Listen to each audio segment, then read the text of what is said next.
Good morning and welcome back to G study live classes. आज के इस session में आपका एक बार फिर से स्वागत है। आज के इस सेशन में, इस वीडियो के अंक में हम जीएस का नेक्स्ट पार्ट जो है, जीएस में हम लोगों ने इतिहास शुरू किया है और इतिहास हिस्ट्री का जो है आज सेकंड टॉपिक होगा। फर्स्ट टॉपिक इसके पहले हम लोग कवर कर चुके हैं जिसमें कि हमने पढ़ा था सिंधु घाटी सभ्यता। सेकंड पार्ट आपका वैदिक सभ्यता है, ये सेकंड पार्ट है। इसके बाद थर्ड पार्ट हम जैन धर्म, बौद्ध धर्म, इस तरह से पार्ट वाइज पूरा हिस्ट्री कवर करेंगे। ज्योग्राफी जो है यानी भूगोल पहले से ही हम लोग कंप्लीट कर चुके हैं, पार्ट 1 और पार्ट 2। पार्ट 1 जो है वर्ल्ड ज्योग्राफी है, विश्व का भूगोल है पूरा, जिसमें कि इस ब्रह्मांड की उत्पत्ति से लेके और पूरा फाइनल बताया गया। फिर सेकंड पार्ट में जो इंडियन ज्योग्राफी है, भारतीय भूगोल है, उसको पूरा पढ़ाया गया है। ये हिस्ट्री चल रहा है। हिस्ट्री में सेकंड पार्ट आज वैदिक सभ्यता हम लोग पढ़ेंगे। और आज अब तक का सबसे बेस्ट वीडियो इसलिए कहा जा सकता है क्योंकि जो भी चीज़ें हम यहाँ पे लेके आ रहे हैं सब कुछ सिस्टमेटिक ढंग से और कंप्लीट है। ठीक है, जैसा कि आप यहाँ पे देख पा रहे होंगे, यहाँ पे नोटेड है कंप्लीट।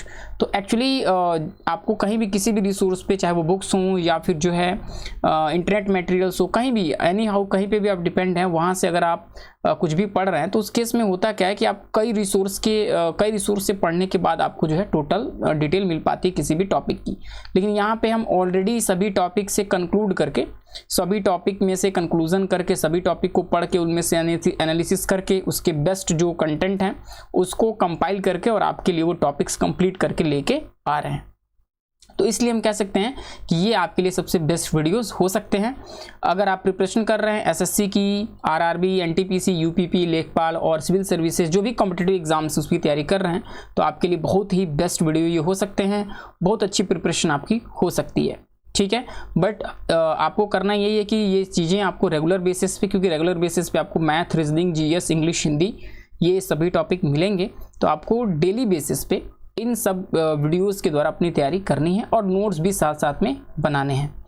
इसके साथ साथ में आपको अगर कोई प्रॉब्लम लग रही है, कोई डाउट लगती है, तो आप हमें कमेंट करके अपनी डाउट्स को क्लियर करते रहें, जिससे कि आपकी कंप्लीट अच्छे से तैयारी हो पाए।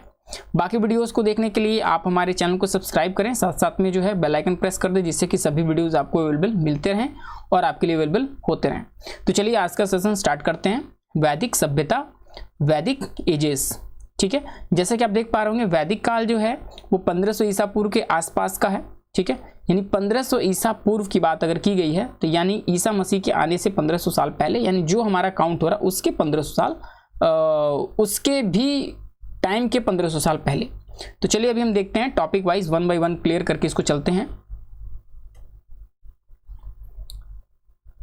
फर्स्ट पॉइंट आप यहां देखते जाइएगा और जो भी पॉइंट आपको लगे आप उसको स्क्रीनशॉट करके रख सकते हैं। ठीक है, और साथ साथ में आप उसको बाद में नोट डाउन कर सकते हैं, आपके लिए बेनिफिशियल रहेगा। वैदिक सभ्यता की अगर बात करें, यहाँ आप कह सकते हैं वैदिक जो है टाइम ड्यूरेशन, तो वैदिक काल का जो विभाजन है वो 2 भागों में किया जा सकता है। फर्स्ट पार्ट है ऋग्वैदिक काल। ऋग्वैदिक काल का जो टाइम है वो 1500 ईसा पूर्व से लेके 1000 ईसा पूर्व माना गया है। ठीक है, उत्तर वैदिक काल वो 1000 ईसा पूर्व से 600 ईसा पूर्व माना गया है। ठीक है, तो एक चीज़ यहाँ पे समझिएगा, जितना बैक ईसा पूर्व होगा वो डेट उतनी ही पुरानी मानी जाएगी, यानी ऋग्वेद काल ज़्यादा पुराना है उत्तर वैदिक काल से। थोड़ा सा यहाँ पे कंसेप्ट आपको क्लियर करते चलें। एक आपने देखा होगा इस तरह से अगर आप लाइन ड्रॉ करें, ठीक है, तो यहाँ से इसके पहले, ठीक है, ईसा पूर्व, इसके पीछे की डेट को कहा जाता है ईसा पूर्व, इसके आगे डेट क्या जाता है ईसवी। ठीक है, ईसवी हिस्ट्री में आप पढ़ते हैं तो बार बार ये चीज़ आती है। इंग्लिश वाले बच्चे पढ़ते हैं AD एंड BC। ठीक है, BC ये सब बिफोर क्राइस्ट, ये है, ये आपका एनो डोमिनो, इस तरह से ये कंसेप्ट आते हैं। तो यहाँ पे बस इतना समझ लीजिए कि अगर ईसा पूर्व लिखा गया है तो यहाँ पे आपने मान लीजिए सन है, यहाँ पे सन 1 है, आज 2020 चल रहा है तो 1 से ही काउंट शुरू हुई होगी। तो 1 से शुरू होकर 2020 आज हो गया, लेकिन क्या इसके पहले हिस्ट्री नहीं थी? यस, हिस्ट्री थी। तो उसके पहले की हिस्ट्री को ईसा पूर्व में काउंट किया जाता है। इसका मतलब है जो डेट आज से शुरू हुई है उस डेट से भी 1500 साल से पहले से लेके 1000 ईसा पूर्व, तो इसलिए ये उल्टा चलता है। ठीक है, क्लियर है? चलिए, तो ये 2 डेटें हैं, एक ऋग्वैदिक काल है जो सबसे ओल्ड है, उसके बाद उत्तर वैदिक काल है। इससे भी ओल्ड आपको इसके पहले हमने पढ़ाया था, वो था सिंधु घाटी सभ्यता, इंडस सिविलाइजेशन जिसको बोलते हैं, सिंधु घाटी सभ्यता। ठीक है, तो सिंधु घाटी सभ्यता क्या थी? सिंधु घाटी सभ्यता का जो टाइम ड्यूरेशन था वो था 2350 ईसा पूर्व से लेके 1750 ईसा पूर्व तक।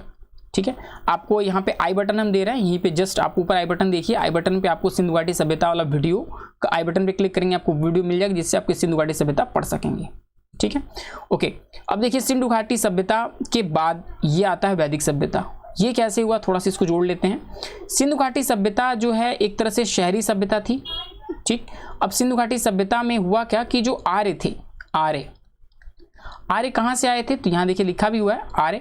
तो आर्य जो है मध्य एशिया, सेंट्रल एशिया से आए थे, और वो मध्य एशिया मैक्स मुलर जो हैं हिस्ट्री के एक जाने माने जो कह सकते हैं आपके हिस्टोरियन रहे हैं, तो उन्होंने जो कंसेप्ट दिया उसके अकॉर्डिंग मध्य एशिया माना गया। वैसे तो बहुत से राइटर्स ने अलग अलग व्यू दिए हैं, कुछ राइटर्स ने कहा है कि नहीं वो जो है कि उत्तरी ध्रुव से आए थे, कुछ लोग कहते हैं नहीं रशियन साइड से आए थे, इस तरह से। लेकिन आप जो सर्वमान्य है वो है मध्य एशिया। ठीक है, तो मध्य एशिया से आर्य आए और ये थोड़ा लड़ाकू प्रजाति थी। ठीक है, तो ये जब आए तो इनका जो है सिंधु घाटी सभ्यता के लोगों से युद्ध हुआ होगा। वैसे कई कारण बताए गए सिंधु घाटी सभ्यता के समाप्त होने के, बाढ़ बताई गई है। ठीक है, उसके बाद से जो है महामारी बताई गई है, फिर आर्यों का आक्रमण भी बताया गया। तो आर्यों के आक्रमण के अकॉर्डिंग देखा जाए तो आर्य चूंकि लड़ाकू प्रजाति थी, तो वो जब आए तो उन्होंने इन सभ्यता के लोगों को वहां से मार दिया, भगा दिया। ठीक है, और उसके बाद से उन्होंने अपनी वैदिक सभ्यता एस्टैब्लिश की। ठीक है, तो ये सिंधु घाटी सभ्यता के बाद का काल है। ठीक है, क्लियर। चलिए अब देखते हैं, तो भारत में आर्य सर्वप्रथम सप्त सिंधु क्षेत्र में बस गए। सप्त सिंधु क्षेत्र क्या है, इसको हम थोड़ा सा भी आगे देखेंगे। यह क्षेत्र आधुनिक पंजाब और आसपास के क्षेत्र में है। तो अगर इंडिया का मैप आप देखें, यहाँ पे तो मैप अवेलेबल नहीं कर पाए हैं, अगर आप इस तरह से मैप की बात कर लें, ठीक है, अगर हम ऐसे नॉर्मल सा एक मैप ले लेते हैं, तो ये जो एरिया है, ये वाला एरिया, ठीक है, पंजाब यानी वो पंजाब जो आज पाकिस्तान में भी है। ठीक है, और इंडिया का जो पंजाब है, पंजाब के दो हिस्से हैं, पाकिस्तान में है, एक इंडिया में है। कुछ जम्मू कश्मीर का हिस्सा ले ली, कुछ राजस्थान का हिस्सा ले ली, वो हिस्सा सप्त सिंधु क्षेत्र कहलाता था। तो उस क्षेत्र में आर्य आके बस गए, जहां पे पहले सिंधु घाटी सभ्यता के लोग रहते थे। ठीक है, अब क्वेश्चन यहां से देखिए, अब यहां जितना आपने यहां से पढ़ लिया, यहां से कम 10 से 12 क्वेश्चन केवल इसी से बन जाएंगे। तो इसलिए बहुत ज़रूरी है कि अगर आप बड़े लेवल के एग्जाम की तैयारी कर रहे हैं तो आपके लिए बेस्ट है ही। अगर आप छोटे लेवल के एग्जाम की तैयारी कर रहे हैं, जैसे कि SSC MTS है, CHSL है, ठीक है, जो भी लेखपाल, ये सब वैकेंसी की तैयारी कर रहे हैं, तो उस केस में भी आप अगर इस तरह से तैयारी कर लेते हैं तो आप 100%, ठीक है, 100% GS की तैयारी कर सकते हैं। और अगर आप ऑब्जेक्टिव तैयारी करते हैं तो ऑब्जेक्टिव में कौन सा क्वेश्चन आएगा, कौन सा क्वेश्चन मैच करेगा, नहीं करेगा, तो फिर उसमें डाउट रहती है। और दूसरी चीज़, ऑब्जेक्टिव आपको बहुत जल्दी भूल जाता है, आप एक्सप्लेन नहीं कर सकते हैं। सब्जेक्टिव आप अगर ये पढ़ रहे हैं तो इसमें आपको नॉलेज भी होगी, ठीक है, आपकी नॉलेज भी इंक्रीज होगी, आपको चीज़ें एक दूसरे से रिलेट करके याद भी हो जाएंगी, और उसके साथ साथ आप 100% कंप्लीट कर पाएंगे। ठीक है, तो ये बेनिफिट आपको मिलेगा। तो भारत में आर्य सर्वप्रथम सप्त सिंधु क्षेत्र में बसे। कहाँ बसे थे? सप्त सिंधु क्षेत्र। यहाँ से क्वेश्चन 2 बार आ चुका है कि आर्य जो है जब भारत में आए तो वो सबसे पहले किस क्षेत्र में बसे। ठीक है, ऋग्वैदिक काल का समय पूछा गया, उत्तर वैदिक काल का समय पूछा गया है, ये क्वेश्चन पूछे जा चुके हैं। अब देखिए, सप्त सिंधु में 7 प्रमुख नदियां थी। सप्त नाम इसलिए क्योंकि 7 जो है इंपॉर्टेंट नदियां थी, जिसके चलते उसको सप्त सिंधु प्रदेश कहा जाता है। ये नदियां बहुत इंपॉर्टेंट है, पूछी गई हैं। उसमें सबसे पहली जो सभ्यता थी, जो सबसे फर्स्ट थी, वो क्या थी? वो थी आपकी सबसे पहली नदी वो थी झेलम। उसके बाद दूसरी थी वो थी चिनाब, फिर तीसरी रावी, चौथी ब्यास, 5वीं सतलज, 6वीं सिंधु, 7वीं सरस्वती। ठीक है, ये 7 नदियां थीं जिसके नाम पे सप्त सिंधु प्रदेश पड़ा। और ये सभी नदियां लगभग आपकी जो है पंजाब, कुछ पार्ट इसका जो है थोड़ा सा हिमाचल और राजस्थान में, गुजरात में पड़ता है। तो ये एरिया आपका हो गया। इसमें से सरस्वती जो है विलुप्त नदी है। अभी देखिए GS करंट अफेयर्स में आप पढ़ेंगे कि सरस्वती जो है अभी 2018-19 में एक न्यूज़ आई थी, 18 के लास्ट में, कि जो हरियाणा है वहाँ पे जो सरस्वती नाम की नदी है वो उसका जो है एक तरह से अवशेष पाया गया है खुदाई के दौरान, जहाँ पे पानी जो है इस नदी का पाया गया है। ठीक है, अब अगला पॉइंट देखते हैं। सप्त सिंधु के से आगे विस्तार होने पर सदानीरा। ठीक है, सदानीरा क्या है? सदानीरा गंडक नदी, ठीक है, जो कि उत्तर प्रदेश और बिहार के बॉर्डर पे है। ठीक है, उत्तर प्रदेश बिहार के बॉर्डर पे, जिसको गंडक बोला जाता है, नारायणी बोला जाता है, उसको उस समय सदानीरा बोला जाता था, से हिमाचल तक ठीक है, हिमाचल, उत्तर प्रदेश और मध्य प्रदेश का जो बॉर्डर पे जो पहाड़ हैं वहाँ तक का जो क्षेत्र है वो आर्यावर्त कहलाए। काफ़ी इंपॉर्टेंट क्वेश्चन है। आर्यावर्त का क्षेत्र क्या था? तो आर्यावर्त का क्षेत्र आगे कहाँ तक विस्तार हुआ? विंध्याचल के पर्वतों तक। ठीक है, सदनीरा कौन सी नदी थी? प्रेजेंट टाइम की गंडक नदी। तो ये क्वेश्चन आपके यहाँ से बनते हैं। चलिए नेक्स्ट पॉइंट देखते हैं। अब ऋग्वेद में वर्णित जो नदियां हैं उनके नाम पूछे जाते हैं अक्सर। ठीक है, जैसे उस समय जो नदियां वर्णित की गई थी तो उनके वैदिक नाम, उनके वर्तमान नाम और उनके क्षेत्र भी पूछे जा सकते हैं। तो ये नाम तो पूछे गए हैं कि जैसे वितस्तता, ये 2 बार क्वेश्चन आ चुका है। पूछा गया वैदिक समय में वितस्तता जो नदी थी वर्तमान में उसका क्या नाम है? तो वर्तमान में झेलम नाम है। इस तरह से क्वेश्चन पूछा जा सकता है। वर्तमान में जो झेलम नदी है उसका वैदिक नाम क्या है? तो वो है वितस्तता। उसके बाद है अस्किनी जो कि चिनाब। ठीक है, उसके बाद अब देखिए इनका ये भी देखते जाइए। एक चीज़ आपको याद करने के लिए आसानी कर दें कि ज़्यादातर आपको पंजाब केयर करना है। ठीक है, पंजाब, क्योंकि जितनी नदियाँ सब पंजाब के आसपास की हैं, चाहे वो पाकिस्तान वाला हो चाहे वो उत्तर प्रदेश जो है इंडिया वाला हो, और थोड़ा बहुत कश्मीर, हिमाचल प्रदेश, ठीक है, आसपास का एरिया। अब देखिए परुष्णी रावी नदी कहते हैं। ठीक है, हिमाचल और पंजाब में। विपाशा, ये क्वेश्चन कई बार पूछा गया है, 3-4 बार पूछा गया। विपाशा ब्यास नदी कहते हैं, हिमाचल और पंजाब में है। ठीक है, ब्यास नदी। और आप जानते हैं इस पे आपको कमेंट करके बताना है कि ब्यास नदी पे कौन सा जो है बांध बना है। उसके बाद शतुद्री सतलज, ये बहुत फेमस, इस पे भाखड़ा नंगल डैम बंधा हुआ है, आप जानते हैं। काफ़ी क्वेश्चन वहाँ से आते हैं, करंट अफेयर्स, और कह सकते हैं कि वो स्टैटिक जीएस में आएगा जब हम ज्योग्राफी पढ़ रहे होंगे, वहाँ पे आपको काफ़ी डिटेल इसकी मिल जाएगी। तो शतुद्री सतलज नदी तिब्बत, हिमाचल और पंजाब में है। गोमती गोमल, एक चीज़ ध्यान दीजिएगा, ये गोमती जो लखनऊ के आसपास की गोमती नदी वो नदी नहीं है। ये नदी गोमल, जिसको वर्तमान नाम गोमल है, उस समय गोमती बोलते थे, ये अफगानिस्तान में पड़ती है। ठीक है, यहाँ कंफ्यूज नहीं होना है। कुंभा काबुल, आप जानते हैं काबुल अफगानिस्तान की राजधानी भी है, काबुल जो जगह और नदी का नाम भी है। सदनीरा गंडक जो बिहार और उत्तर प्रदेश के बॉर्डर पे है। तो ये नदियाँ हो गई, इनके ये वर्तमान नाम हो गए, ये इनके वैदिक नाम हो गए। इसकी आप स्क्रीनशॉट लेकर रख लीजिएगा, 1 से 2 बार आप पढ़ लेंगे, आपको अच्छे से याद हो जाएगा। चलिए नेक्स्ट पॉइंट पे चलते हैं।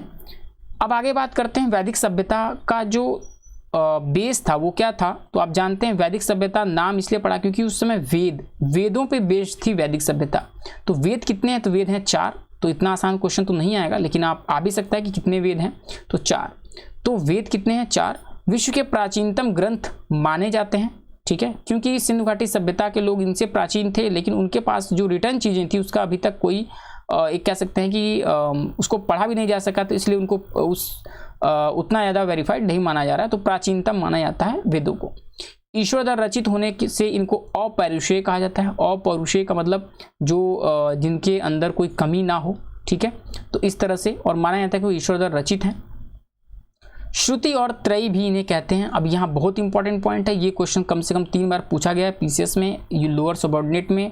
ठीक है, पिछली बार लेखपाल वाले में ये क्वेश्चन आया था। तो श्रुति और त्रयी भी कहते हैं।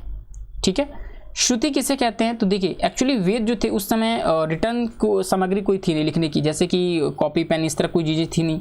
तो बस कुछ ही जगहों पे, बहुत ही रेयर केस में इसको जो है रिटर्न किया जाता था, और जो टीचर होते थे, जो भी गुरु होते थे, वो लोग इसको अपने शिष्यों को सुना के, श्रुति सुना के याद कराते थे, इसलिए इनको श्रुति भी कहा गया है। और प्रारंभिक 3 वेद हैं।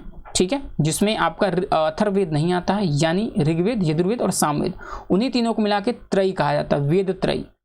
क्लियर है? तो ये 2 क्वेश्चन आपके यहाँ से बहुत ज़्यादा बनते हैं, इसको याद रखिएगा। वेद व्यास ने लिपिबद्ध किया था इसको। तो जो वेद हैं वेदों को वेद व्यास ने ही लिपिबद्ध किया था, लिखा था। पहले आपको बता दें श्रुति थी, पहले केवल गुरु उसको जो है टीच करता था। ठीक है, संस्कृत जो भी श्लोक होते थे उसके द्वारा शिष्य उसको रटते थे, और फिर वही वो गुरु जब बनते थे तो वो अपने शिष्यों से, इस तरह से चलता आ रहा था। लेकिन वेद व्यास जी ने कालांतर में क्या किया, उसको लिपिबद्ध कर दिया। ठीक है, अब बात करते हैं सबसे पहले वेद की, ऋग्वेद की। काफ़ी क्वेश्चंस यहाँ से आते रहते हैं। देखिए जितने इंपॉर्टेंट फैक्ट हो सकते हैं सभी इंपॉर्टेंट फैक्ट यहाँ पे कंपाइल्ड हैं। इसके अलावा आपको एक भी पॉइंट बाहर से नहीं आना है। तो यानी आप अगर 1 घंटे इस वीडियो को अच्छे से क्लियर कर लेते हैं तो आपका ये टॉपिक पूरा कंप्लीट हो जाएगा। ठीक है, चलिए तो ऋग्वेद की बात करें तो ऋग्वेद विश्व की प्रथम पुस्तक किसे माना जाता है? क्वेश्चन आ चुका है कि वैदिक सभ्यता के अनुसार विश्व की प्रथम पुस्तक किसे कहा गया, तो वह है ऋग्वेद। रचना काल इसका जो है 1500 ईसा पूर्व से 1000 ईसा पूर्व है, जो इसका टाइम ड्यूरेशन है ऋग्वैदिक काल का। इसमें 10 मंडल हैं और 1017 मंत्र हैं। ठीक है। गायत्री मंत्र भी ऋग्वेद से लिया गया, काफी इंपॉर्टेंट क्वेश्चन है, पूछा गया है कि गायत्री मंत्र कहाँ से लिया गया है, तो ऋग्वेद से। ओम भूर्भुवः स्वः वाला जो मंत्र है वो गायत्री मंत्र ऋग्वेद से लिया गया है। इसके 2 ब्राह्मण ग्रंथ हैं। अब एक चीज ध्यान दीजिएगा, जितने भी वेद थे काफी कठिन भाषा में थे, तो उसको और आसान समझाने के लिए उनको पढ़ के ब्राह्मण ग्रंथ बने। तो इसके 2 ब्राह्मण ग्रंथ हैं, एक है ऐतरेय ब्राह्मण और एक है कौशितकी ब्राह्मण। किसको देके, तो ऋग्वेद को समझने के लिए। ऋग्वेद में स्तुतियों का संग्रह है, जितने भी देवी देवता हैं उनकी स्तुतियां करने के लिए जो है स्तुतियों का ही संग्रह कह सकते हैं आप, कि वहां पे श्लोक हैं उनकी स्तुतियां करने के लिए। और लास्ट पॉइंट, ऋग्वेद का एक संपूर्ण मंडल सोम देवता को समर्पित है। काफी इंपॉर्टेंट क्वेश्चन है। देखिए सोम देवता को जो है एक तरह से प्रकृति का विनियामक माना गया है, प्रकृति का, जो कि इस प्रकृति को चलाते हैं उसी को सोम देवता माना गया ऋग्वेद काल में। ठीक है, क्लियर है। तो ये हो गया ऋग्वेद से संबंधित। चलिए नेक्स्ट पॉइंट देखते हैं। दूसरा जो वेद आया वो था सामवेद। सेकंड वेद, दूसरा वेद था सामवेद। उत्तर वैदिक कालीन इसे माना गया है। तो ऋग्वेद कालीन था। उसके बाद उत्तर वैदिक काल में आ जाते हैं ये तीनों वेद, सामवेद, यजुर्वेद और अथर्ववेद। तो उत्तर वैदिक कालीन माना गया है। संगीतबद्ध शैली विश्व की पहली संगीत पुस्तक। ठीक है, 3 क्वेश्चन यहाँ से बनते हैं। सामवेद में किसके बारे में चर्चा की गई, तो संगीत की। आप ये भी कह सकते हैं कि संगीत का जो कह सकते हैं रिटर्न फॉर्म, यानी संगीत के बारे में कहाँ से जानकारी मिलती है, वो मिलती है सामवेद से। संगीत को समर्पित वेद कौन सा, वो है सामवेद। और विश्व की पहली संगीत पुस्तक भी है सामवेद, और ये संगीतबद्ध शैली में लिखी गई है। इसमें 1810 मंत्र हैं। इसके लिए भी 2 ब्राह्मण इसको समझने के लिए बनाया गया, एक था पंचविश, एक था अद्भुत। ठीक है, वैसे भी संगीत अद्भुत होता है तो याद रहेगा, अद्भुत और पंचविश। तो आप जानते हैं 7 राग होते हैं, उसमें से 5 पंचविश मान लीजिए। इस तरह से आपको ये दोनों याद हो जाएंगे। अब तीसरा आता है यजुर्वेद। यजुर्वेद में क्या होता है कि यज्ञों से संबंधित मंत्र, पहला पॉइंट है यज्ञों से संबंधित मंत्र इसमें होते हैं। यजुर्वेद में 2 शाखाएं इसकी थी, एक था कृष्ण यजुर्वेद और दूसरा था शुक्ल यजुर्वेद। तो 2 वेद, एक था कृष्ण यजुर्वेद, एक था शुक्ल यजुर्वेद। यजुर्वेद में यज्ञों से संबंधित मंत्रों की व्याख्या की गई है। इसकी 2 ब्रांचें रखी गई हैं, जो कौन सी, एक थी कृष्ण यजुर्वेद और एक है शुक्ल यजुर्वेद। तो यजुर्वेद में किससे संबंधित है यजुर्वेद, वो है यज्ञों से संबंधित। सामवेद किससे संबंधित है, संगीत से संबंधित। ये क्वेश्चन ज्यादातर पूछे गए हैं फ्रिक्वेंटली। अब यजुर्वेद में मंत्र कितने हैं, तो 2000 मंत्र हैं इसमें, और इसके भी 2 ब्राह्मण हैं। ठीक है, यजुर्वेद को समझने के लिए 2 ब्राह्मण ग्रंथों की रचना की गई। उसमें एक है शतपथ ब्राह्मण और एक है तैत्तिरीय ब्राह्मण। तो 2 ब्राह्मण ग्रंथ हैं इसको समझने के लिए, शतपथ और तैत्तिरीय ब्राह्मण, जो कि यजुर्वेद को समझने के लिए बनाए गए हैं। इसके बाद नेक्स्ट पॉइंट, चौथा जो लास्ट वेद है 4th नंबर का, वो है अथर्ववेद। अथर्ववेद से संबंधित, अथर्ववेद जो है वो लेटेस्ट सबसे अंतिम वेद रहा, और ये एक तरह से त्रयी से बाहर है। जो वेद त्रय जो पुराने वेद थे उनसे काफ़ी बाहर है, काफ़ी बाद में इसको जो है रिटर्न किया गया। तो इसमें अन्य संस्कृतियों के विश्वासों का भी समावेश है। ठीक है, अन्य संस्कृतियां मतलब उस समय तक और भी जो विश्व की संस्कृतियां थी, उन संस्कृतियों के बारे में, उनके विश्वासों के बारे में भी जो है इसमें समावेश किया गया है। लौकिक विश्वास से ज़्यादा जुड़ा हुआ है ये, लौकिक तंत्र मंत्र, ये सब चीज़ें आपके अथर्ववेद में हैं। आयुर्वेद चिकित्सा संबंधित मंत्र भी इसमें रखे गए हैं। ठीक है, 731 मंत्र हैं इसमें, और इसका एक ब्राह्मण ग्रंथ है, वो है गोपथ ब्राह्मण ग्रंथ। तो क्वेश्चन यहाँ से पूछा जाता है कि अथर्ववेद का कौन सा एकमात्र ब्राह्मण ग्रंथ, वो है गोपथ ब्राह्मण ग्रंथ। या गोपथ ब्राह्मण ग्रंथ किस वेद से संबंधित है, अथर्ववेद से। देखिए काफ़ी डीप में ये पॉइंट्स आपके हो गए, काफ़ी डीप से क्वेश्चन भी आता है, पीसीएस लेवल का क्वेश्चन भी अगर आता है तो आप यहाँ पे कर सकते हैं। अब समझ लेते हैं ब्राह्मण हैं क्या, ब्राह्मण जो ग्रंथ हैं वो हैं क्या। देखिए ब्राह्मण ग्रंथ जो हैं गद्यात्मक ग्रंथ हैं। गद्यात्मक आप जानते हो, गद्यात्मक मतलब जो रिटर्न फॉर्म में लिखे गए हों, कहानी के रूप में लिखे गए हों, जबकि वेद पद्यात्मक ग्रंथ थे। अब रीज़न ये था कि जो भी वेद थे एक तो कठिन संस्कृत में लिखे गए थे, वो भी पुरानी संस्कृत, उसके अलावा वो पद्यात्मक थे, यानी श्लोकों के माध्यम से एक तरह से गायन की शैली में थे। ठीक है, पद्यात्मक थे, गाया जा सका, जिन्हें गाया जा सके। तो अब उनको पढ़ने के बाद उनका अर्थ निकालना, ठीक है, और उनका अर्थ निकाल के उसको समझाना, तो ये काफ़ी कठिन काम था। तो इसके लिए क्या हुआ, अब ये जनमानस तक यानी सामान्य लोगों तक आसानी से पहुंच पाए, इसको समझने के लिए ब्राह्मण ग्रंथों की रचना की गई। और इन्हीं पद्यात्मक जो ग्रंथों को एक तरह से ट्रांसलेट करके इनके ऊपर कहानियाँ, व्याख्या जो बना के, तो ये बनाया गया ब्राह्मण गद्यात्मक ग्रंथ। ठीक है, यानी वेदों को समझने के लिए भी ब्राह्मण ग्रंथों की रचना हुई, जो कि कहानियों के रूप में थे, कथाओं के रूप में थे। ठीक है, क्लियर हो गया। इसमें प्रयोग विधि और ये सब विधान भी रखे गए। इसके बाद आता है आर्णक्य क्या हैं। तो देखिए आर्णक्य क्या थे, वनों में रहने वाले मुनियों द्वारा रचित ग्रंथ हैं ये, जो वन में तपस्या करते थे, जो वनों में रहते थे, तो वो लोग तप करते थे, तो उससे जो उनको ज्ञान प्राप्त होता था, उस ज्ञान को वो लोग भी नोट कर देते थे, लिखते थे। ठीक है, तो उसे कहा गया आर्णक्य। वेदों के दार्शनिक बातों से संबंधित इनमें वस्तुति की उपेक्षा ज्ञान, चिंतन और तप को महत्व दिया गया है। तो थोड़ा सा डिफरेंस क्या है, आर्णक्यों में क्या दिया गया कि ज्ञान चिंतन पे ज़्यादा ध्यान दिया, ज्ञान चिंतन और तप पर अधिक महत्व दिया गया। किसमें? आर्णक्य में, क्योंकि इसमें तप, जो लोग तप करते थे, मुनि जो थे, उन्हीं लोगों ने ही अपने एक तरह से कह सकते हैं कि जो थॉट्स हैं, अपने विचार जो हैं वो रखे हैं। और जो कि जो वेद हैं उसमें क्या है, उसमें वेदों में दार्शनिक बातें केवल रखी गई हैं। तो दोनों में थोड़ा सा डिफरेंस यहाँ पे आ जाता है। अब बात आती है उपनिषदों की। देखिए यहाँ पे सारे पॉइंट आपको 1 बाय 1 वेद हमने पढ़ लिया, फिर ब्राह्मण ग्रंथ क्या है, आर्णक्य क्या है, अब उपनिषद। उपनिषद का एक और नाम है वेदांत। ठीक है, तो अब उपनिषद क्या है, तो वैदिक चिंतन की चरम परिणति है उपनिषद। यानी एक ये कह सकते हैं कि वेदों को समझाने के लिए जो गुरु शिष्य परंपरा थी, उसमें जो गुरु शिष्यों को अपने पास बैठा के वेदों को समझाते थे, तो उसके समझने से, उनके समझने से जो उन्होंने राइट किया, उसको उपनिषद कहा गया, शिष्यों ने।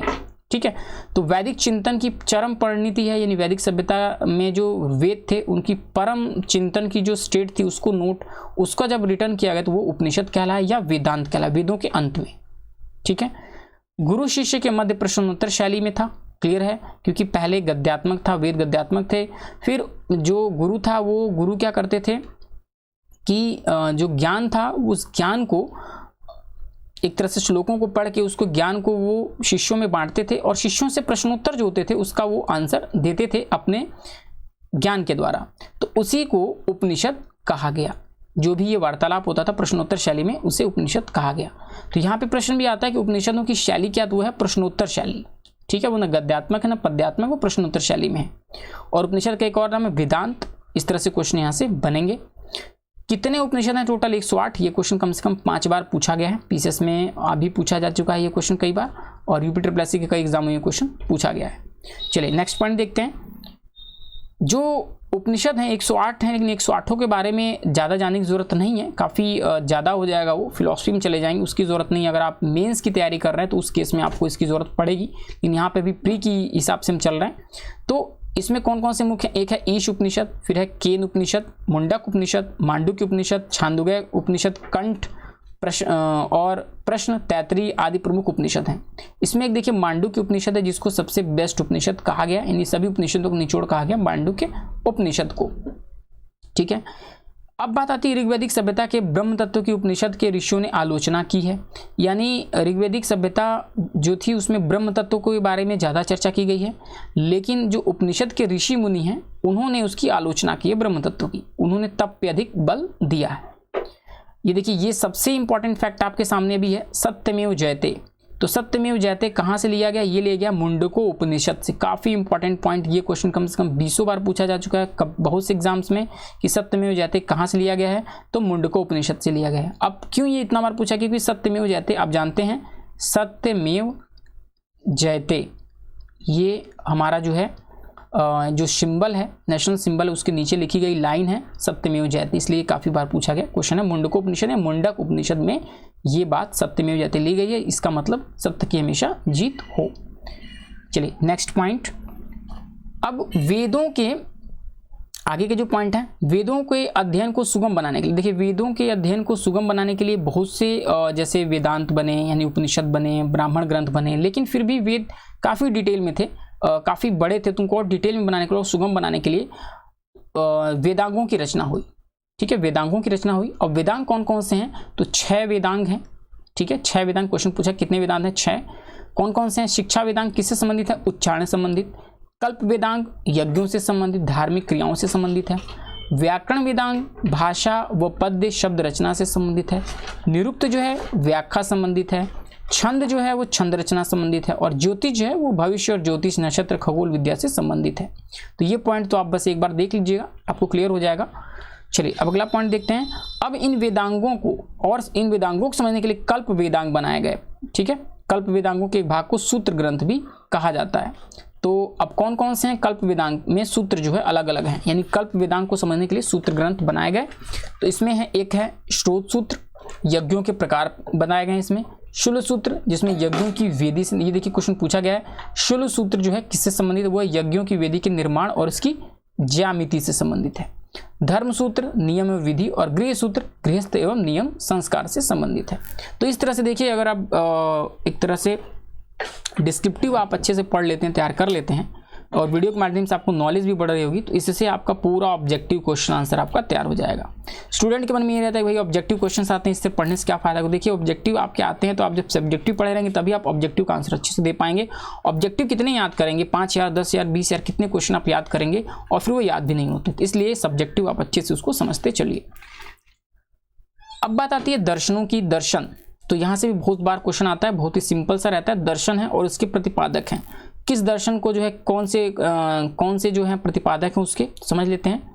सबसे पुराना जो दर्शन है वो है सांख्य दर्शन, जिसके जो प्रतिपादक हैं वो है महर्षि कपिल मुनि जो हैं वो सांख्य दर्शन के प्रतिपादक हैं। और सांख्य दर्शन बहुत पुराना है। सांख्य दर्शन से ही गौतम बुद्ध और महावीर स्वामी ने भी अपने कुछ जो विचार हैं वो यहाँ से लिए थे। योग दर्शन महर्षि पतंजलि, वैसे भी ये काफ़ी फेमस है कि ये जो वर्ड है पतंजलि, तो पतंजलि अब तो मार्केट में बहुत ज़्यादा फेमस। तो योग भी आप जानते हैं फेमस है, तो योग पतंजलि के चलते ही ये फेमस हुआ। तो ये इसलिए योग जो है पतंजलि प्रतिपादक रहे इसके, तो इससे याद रख सकते हैं आप। न्याय के हैं महर्षि गौतम। वैशेषिक के हैं कणादि, कहीं कहीं पे कणादि मिलेगा आपको। पूर्व मीमांसा के हैं जैमिनी, और उत्तर मीमांसा के जो वेदांत है उसके हैं बृहदारण्यक या बृहदारण्यक। ठीक है, तो काफ़ी इंपॉर्टेंट पॉइंट है, यहाँ से आपको अच्छे से एक बार देख लेना, क्योंकि यहाँ से क्वेश्चन आपके फ्रिक्वेंटली पूछे जाते हैं। सांख्य और योग के हमें लगता है कई बार पूछा गया, न्याय पे भी कई बार पूछा जा चुका है। ठीक है, अब बात करते हैं ऋग्वैदिक काल की जो टाइम ड्यूरेशन थी वो तो हम देख ही चुके हैं, 1500 से 1000 ईसा पूर्व। उस समय के जो मेन पॉइंट थे, जो मुख्य चीज़ें थी उस समय की, उसको देख लेते हैं। तो ऋग्वैदिक काल पृथ्सत्तात्मक परिवार था। ठीक है, पृथ्सत्तात्मक। इसके पहले आपने जब सिंधु घाटी सभ्यता पढ़ा था, सिंधु घाटी सभ्यता, तो उसमें मात्र सत्तात्मक पढ़ा था आपने, मात्र सत्तात्मक। ठीक है, तो उसमें मात्र सत्तात्मक थी, जो उसमें मुखिया थी वो माता होती थी। यहाँ पे पृथ्सत्तात्मक यानी पिता को ज्यादा वरीयता दी जाती थी। परिवार, समाज और राजनीति की इकाई होती थी। तो परिवार ही जो है वो इकाई किसकी होती, समाज की भी, और राजनीति की सबसे छोटी इकाई परिवार को माना जाता था, जिसको कुल बोला जाता था, कुल। ठीक है, और कुलक के हेड को कुलप, आगे देखेंगे हम इसको। महिलाओं का स्थान सम्मानजनक था। सती प्रथा एवं बाल विवाह प्रथा नहीं थी, इंपॉर्टेंट ध्यान दीजिएगा। ऋग्वैदिक काल में ना ही सती प्रथा थी, ना ही बाल विवाह प्रथा थी, और ना ही पर्दा प्रथा, तीनों प्रथाएं उस समय नहीं थी। ये तीनों आई हैं उत्तर वैदिक काल में। तो ये ध्यान दीजिएगा, यहाँ से क्वेश्चन आता है और यहाँ ज़्यादा गलती हो जाती है। महिलाओं को धार्मिक, राजनीतिक, शैक्षिक क्षेत्र में समान अवसर मिलते थे, और जिसमें इंपॉर्टेंट जो महिलाओं के नाम है क्वेश्चन, जैसे विश्ववारा, लोपामुद्रा, घोषा, अपाला। ये विदुषी यानी एक कह सकते हैं आपकी बहुत ही प्रकांड विद्वान महिलाओं के नाम हैं। विश्ववारा, लोपमुद्रा, घोषा, अपाला, ये जो है नाम आपको याद रख लेने, इससे क्वेश्चंस आ जाते हैं। लोगों का, यानी ऋग्वैदिक काल में जो लोग थे उनके लोगों का जो भोजन था वो क्या था, जौ, गेहूं, दूध। ठीक है, तो जौ सबसे पहला आप जानते हैं, बहुत पुराना, सबसे पुराना जो खाद्य पदार्थ वो जौ है। इसके बाद गेहूं को यूज किया गया, और जो वैदिक सभ्यता थी, जो आर्य थे, वो गायों को पालते थे, तो दूध वो दूध भी उसमें यूज करते थे। दूध उनके खान पीन में बहुत ज्यादा इंपॉर्टेंट था। उससे बने पदार्थ, फल व साग सब्जियां, ये सब पर प्रयोग करते थे। व्यवस्था उनकी कैसी थी, ग्रामीण अर्थव्यवस्था थी। इसके पहले सिंधु सभ्यता कहती थी शहरी अर्थव्यवस्था थी, और ये कैसी थी, ग्रामीण अर्थव्यवस्था थी। थोड़ा सा ओल्ड है। ठीक है, शहरी अर्थव्यवस्था को समाप्त करके ग्रामीण अर्थव्यवस्था यहाँ पे आई है। पशुपालन मुख्य व्यवसाय था, पशुपालन इनका मुख्य व्यवसाय था, जबकि उनका मुख्य व्यवसाय क्या था, जो सिंधु घाटी सभ्यता थे तो कृषि था। कृषि इनका गौण व्यवसाय था। अब पशुपालन इनका व्यवसाय नहीं, पशुपालन ये प्रमुख रूप से करते थे, और दूसरे रूप से ये सेकंड जो वरीयता थी वो कृषि को देते थे। हल उर्वरक वो सिंचाई का ज्ञान था इन्हें, हल का उर्वरक का वो सिंचाई का इनको ज्ञान था। पशुओं में गाय, सबसे इंपॉर्टेंट पॉइंट, पशुओं में गाय का सर्वाधिक महत्व था। अघन्या कहा जाता है, गाय क्या बनाया जाता था, अधन्या, यानी न मारे जाने योग्य पशु। और उस समय एक बाद में एक परंपरा भी है, गाय को अगर किसी के यहाँ कोई गाय मर जाती थी तो उसको ब्रह्म हत्या करके उसको बहुत ज्यादा पश्चाताप करवाया जाता था, अर्थात वध न करने योग्य। किसे माना जाता था, गाय को। व्यापार वस्तु विनिमय उस समय था, चलता था। ऋग्वेद में पणि नामक व्यापारी होता था, वर्ग था एक पणि व्यापारियों का जो व्यापार करते थे। ऋग्वेद में जो व्यवसायिक थे, बढ़ई थे, धातुकर्म थे, स्वर्णकार थे, चर्मकार थे, जुलाहे, कुम्हार, इन सब का उल्लेख भी मिलता है। तो इससे क्वेश्चन कैसे आते हैं, किसका उल्लेख नहीं मिलता है, ठीक है। इसमें किस, जैसे उसमें देगा ऑप्शन देगा, इसमें तो देगा बढ़ई, धातुकर्म, स्वर्णकार, एक ऑप्शन देगा आपको जो है मान लीजिए उसने दे दिया कोई जो एडवांस जो अभी चल रही है, जैसे एडवांस चीज़ें चल रही हैं, जैसे मान लीजिए आप कुछ रख सकते हैं, तो उस तरह से ऑप्शंस आपको पकड़ने होंगे, ठीक है।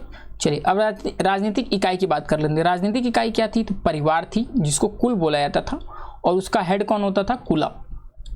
परिवार के समूहों को ग्राम, बहुत से परिवारों के समूह कुलों को मिलकर ग्राम बनता था, और उसके हेड को ग्रामणी बोलते थे।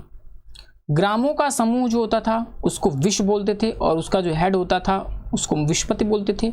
और फिर बहुत से विषयों को मिला के, दो या दो से अधिक विषयों को मिला के जन बनता था या कबीला बनता था, जिसके हेड को गोप या राजन कहा जाता था। बाद में उत्तरवैदिक काल में बहुत से जन को मिला के, कबीलों को मिला के जो है फिर ये राष्ट्र बना, राष्ट्र, और उसके हेड को जो है सम्राट कहा जाने लगा था, ठीक है। चलिए अब उत्तर वैदिक काल की बात कर लेते हैं। ये तो हो गया ऋग्वैदिक कालीन, अब आ गया उत्तर वैदिक काल। तो उत्तर वैदिक काल का टाइम ड्यूरेशन 1 ईसा पूर्व से 5 ईसा पूर्व हम देख चुके हैं। इसमें व्यवस्था क्या थी, आश्रम व्यवस्था मनुष्य के जीवन में व्यवस्थित हो चुकी थी। अब जानते हैं आश्रम व्यवस्था, तो देखिए 3 पहले आश्रम व्यवस्था थी। सबसे पहले 3 आश्रम व्यवस्था थी, 1, 2 और 3। तो कौन कौन सी थी, तो एक थी सबसे पहले जो थी, और चौथी भी थी यहाँ पे। तो पहली थी ब्रह्मचर्य आश्रम, उसके बाद से दूसरा था गृहस्थ आश्रम, तीसरा था वानप्रस्थ आश्रम, और चौथा था संन्यास आश्रम, ठीक है। तो जिसमें से ये ब्रह्मचर्य, गृहस्थ और संन्यास आश्रम थे। वानप्रस्थ आश्रम आपका बाद में आया है, लेकिन ये तीसरे नंबर पे आया वानप्रस्थ आश्रम। तो ये 4 आश्रम थे। तो ये आश्रम व्यवस्था उत्तर वैदिक काल में आई है। व्यवसायिक निपुणता जाति प्रथा का आधार था, ठीक है। तो यानी व्यवसायिक निपुणता जाति के आधार पर होने लगी थी। पहले ये व्यवसाय के आधार पर थी, बाद में जाति आधार पर हो गई। कृषि मुख्य व्यवसाय के रूप में आ गया उत्तर वैदिक काल में। देखिए काफी चेंजेस आ रहे हैं। बैलों से खेत जोते जाते थे। 24 बैलों से खींचे जाने वाले हल का उल्लेख आपका उत्तर वैदिक काल में मिलता है। निष्क नामक स्वर्ण मुद्रा का प्रचलन होता था। निष्क क्या था, तो स्वर्ण मुद्रा थी ये। उत्तर वैदिक काल में लोहे की खोज की जा चुकी थी। तो ध्यान दीजिएगा, लोहे का ज्ञान सिंधु घाटी सभ्यता के लोगों को भी नहीं था, और लोहे का ज्ञान ऋग्वैदिक काल लोगों को भी नहीं था। तो लोहे का ज्ञान किसके पास था, उत्तर वैदिक काल में आया। लोहे के प्रयोग के प्रथम साक्ष्य जो है 1025 ईसा पूर्व उत्तर प्रदेश के एटा जिले, उत्तर प्रदेश में जिला है एटा, और वहां पे एक जगह है अंतरजी खेड़ा। तो अंतरजी खेड़ा में जो है लोहे के प्रथम साक्ष्य मिले हैं। काफी इंपॉर्टेंट क्वेश्चन है ये। लोहे को जो आर्य थे क्या बोलते थे, कृष्ण अयस बोलते थे, ठीक है, और तांबे को केवल अयस बोलते थे। ऋग्वैदिक काल में सर्वाधिक लोकप्रिय देवता इंद्र थे। इंद्र हो गए। पहले कौन थे, उस समय जो ऋग्वैदिक काल था तो उस समय आपके इंद्र नहीं थे, इस समय आपके इंद्र हो गए थे, ठीक है। इसके बारे में ऋग्वेद में सर्वाधिक ऋचाएं हैं, यानी इंद्र के ऊपर जो है लगभग 200 से ऊपर ऋचाएं हैं। इसके बाद अग्नि मनुष्य व देवताओं के बीच मध्यस्थ का काम, देवता थे जो मनुष्य और देवताओं के बीच मध्यस्थता का काम करते थे, ठीक है। एशिया माइनर से प्राप्त बोगाज कोई अभिलेख में इंद्र, नासत्य, मित्र, वरुण नामक देवताओं का आवाहन किया गया है। इसी से ये होता है कि एशिया माइनर जो है, इससे जो खोज हुई है उसमें इन देवताओं का उल्लेख पाया गया है। अब नेक्स्ट पॉइंट में आता है छठी शताब्दी ईसा पूर्व में प्रमुख संप्रदाय और प्रतिपादक। तो देखिए सबसे पहले सिंधु घाटी सभ्यता के लोग आए जो मात्र सत्तात्मक थे, उसके बाद से कबीले में जनरेट हुए ये लोग आए और इन्होंने जो है वैदिक सभ्यता शुरू की। वैदिक सभ्यता में ऋग्वेद पे वेदों पे डिपेंड रहे, लेकिन वेदों में आई हुई समस्याएं, वेदों में आए हुए कर्मकांड और उसमें जो दोष थे उनको दूर करने के लिए बहुत से और से संप्रदाय आए। और वो संप्रदाय देखिए उसमें एक आया आजीवक संप्रदाय, उसके प्रतिपादक थे मक्खलीपुत्र गोशाल। ठीक है, उच्छेदवाद यानी जितनी भी समस्याएं वेदों में आनी शुरू हुई, जो आडंबरवाद आना शुरू हुआ, तो उससे दूर हटने के लिए और जो उस समय फिलोसफर थे उन्होंने अपने अपने अलग अलग संप्रदाय स्टैब्लिश किए। तो उच्छेदवाद के थे अजीत केश कंबलानी, संदेहवाद के थे संजय विट्ठलपुत्र, नित्यवाद के थे पंकुच धायचंद, अकीवाद के थे पूरन कश्यप और लोकायत या भौतिकवाद के थे चरवाक। ठीक है, देखिए चरवाक वाला कम से कम 3-4 बार पूछा गया क्वेश्चन है और आजीवक संप्रदाय का भी कई बार पूछा गया क्वेश्चन है। उसके बाद इससे क्वेश्चन अभी तक बहुत कम पूछे गए, लेकिन अब क्वेश्चन आपके पूछे जाने के चांस बहुत हैं। ठीक है, तो इस प्रकार आज हमने इस वीडियो के अंक में कंप्लीट रूप से ऋग्वैदिक काल और वैदिक काल यानी वैदिक काल पूर्ण रूप से पढ़ लिया है। वैदिक काल यहाँ पे आज समाप्त हो गया। जितने भी पॉइंट्स थे, जितने भी इंपॉर्टेंट पॉइंट थे, हमने सभी कवर कर लिए हैं। लगभग 1 घंटे की वीडियो हमने इसको कवर कर लिया। तो 1 घंटा अगर आपने अच्छे से इसको दे दिया है तो आप समझिए कि आपका ये पूरा क्लियर हो गया है। लाइव के बाद इसको 1-2 बार और आप ट्राई कर लीजिएगा और आप इसके ऊपर अपने नोट्स बना लीजिएगा, स्क्रीनशॉट लेके भी रख सकते हैं, लेकिन आप नोट्स बनाएंगे ज़्यादा बेटर रहेगा आपके लिए।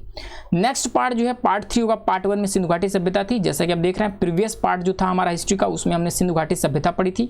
तो उसका आई बटन आपको यहाँ पे दिख रहा होगा, या फिर वीडियो के भी 1-2 सेकंड के बाद, 2-4 सेकंड के बाद आपको वीडियो मिल जाएगा। इसी वीडियो के ऊपर आपको वीडियो मिल जाएगी। इस पर क्लिक करने के बाद आपको जो है ऑटोमेटिकली आप सिंधु घाटी सभ्यता को पढ़ सकते हैं, जा सकते हैं वहाँ पे। तीसरा पार्ट जैन धर्म और बौद्ध धर्म से संबंधित होगा। जैन धर्म में क्या विशेषताएं, बौद्ध धर्म में क्या विशेषताएं हैं, क्या इनमें समानता हैं, क्या विसमानता हैं, इससे काफ़ी क्वेश्चन पूछे जाते हैं। ठीक है, गौतम बुद्ध और यहाँ पे महावीर स्वामी जी के जीवन के बारे में भी। तो ये सारे पॉइंट हम 3rd पार्ट में लेके आ रहे हैं। तो इसके लिए आपको चैनल को सब्सक्राइब कर लेना है और बेल आइकन जरूर प्रेस कर देना है, जिससे कि आपको आने वाले जो वीडियोज़ हैं उसकी नोटिफिकेशन मिलती रहे और आप अपनी तैयारी अच्छे से कर पाएँ। So in the last, thank you watching this video and so much, and best of luck for your examinations preparations. Thank you.